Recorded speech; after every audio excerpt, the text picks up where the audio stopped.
Chapter 5. The Dreaded Day Off. In 2 months, things had changed dramatically for both Comet and Angel. The duo had progressed painfully from hoof-to-hoof combat to full-contact weapon training. Along the way, Comet gained some inexplicable bruises in places he'd really rather not mention. However, while Angel surpassed Comet in combat, Comet shone in his ability to keep a straight face and fly. While no pony would ever guess, Comet got his skills from avoiding and ignoring Angel.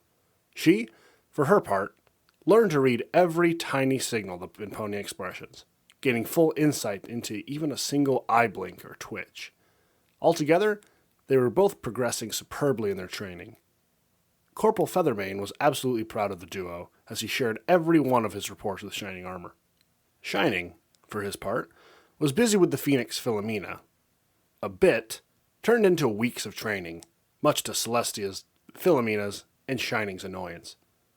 The saying about an old dog and new tricks took on a whole new meaning with Philomena, who resolutely refused to cooperate and pecked the sense out of any royal guard who tried to teach her. Not one to be denied, though, Shining persisted with Philomena's training.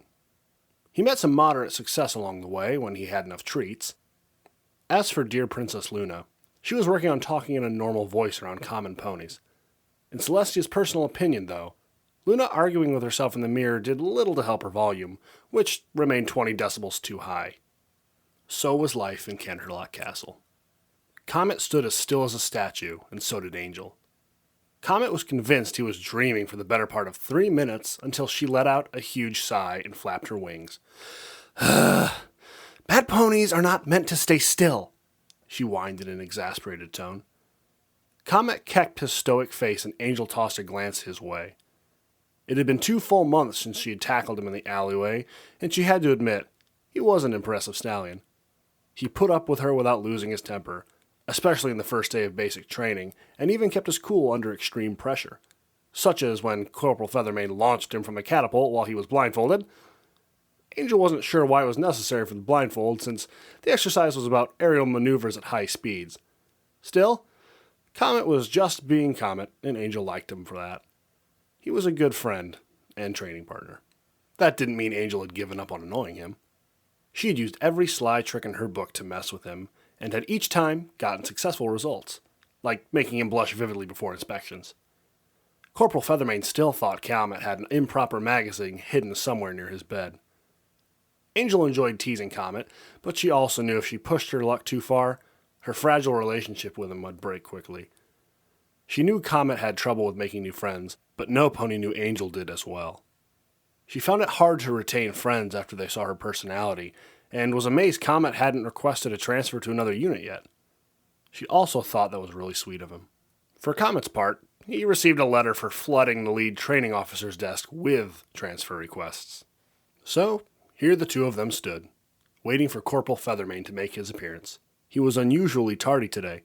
Something Comet felt in the pit of his stomach meant bad things for him. It took them another half hour of standing before another royal guard approached them. The shiny insignia of a warrant officer gleamed proudly off of his golden armor, which contrasted heavily with his black pelt and platinum mane. He stopped at the duo, who stood resolutely still and expressionless, and spoke. Corporal Feathermane will not be joining you today. He is busy with other important matters and has given you both approval for a day off. At ease, recruits.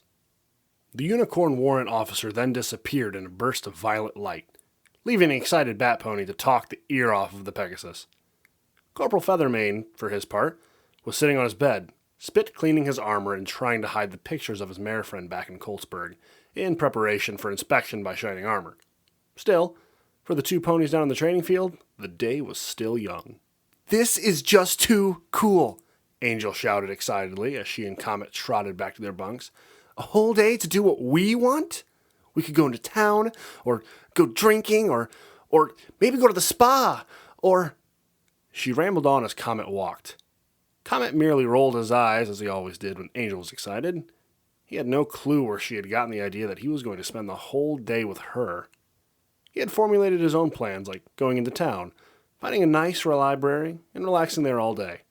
It wasn't much, but it was what Comet liked to do. Back at the bunks, Comet dug through his footlocker, as Angel excitedly flew up and crashed onto her bed. still listing off things that she wanted to do. Comet, who was an adept at ignoring her now, pulled out his bag of bits from the locker.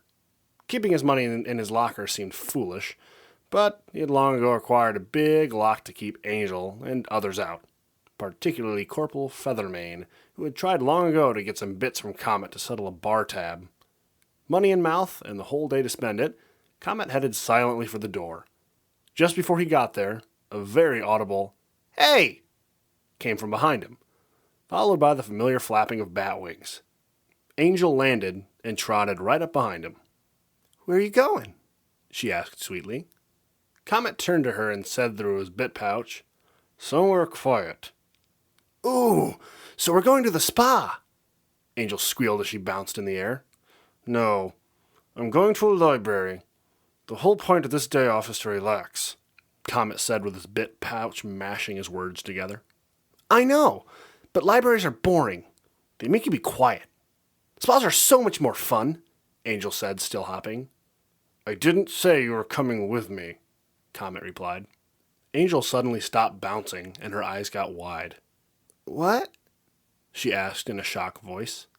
Comet was really planning on going somewhere without her? She had figured he would try to, but she hadn't been planning for this. "What do you mean, not with me?" she asked in a heartbroken tone. "What I mean is I'm spending my day off alone," Comet stated in a matter-of-fact tone. Angel hung her head and gave her best sad impersonation and mumbled, "Oh, okay then. I'll just let you get going. Don't want to spoil your day." She sniffed loudly and turned to walk away. Deep down, Comet knew she was faking it. She would just eventually find him with her weird tracking ability and force him to spend time with her. He knew this and told himself he should just leave, but his body failed to react. Then, in the corner of his mind he didn't know existed, he felt a new sensation, one of pity.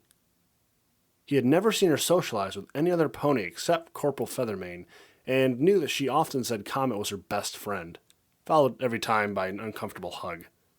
Then, while he grappled his new emotion and tried to stifle it, another one popped up. This time, it was sympathy. He had never really had any friends either, and although he would never say it out loud, Angel was the closest pony he ever had for a friend. So, without being able to control his mouth, Comet said, "I do know of a nice spa in Canterlot. We should go there today." The instant he said it, Comet mentally slapped himself. Why in Equestria did he say that? Angel instantly perked up and spun back to him with a wide grin on her face. "I'll get my bits!" she shouted and ran back to the bunks.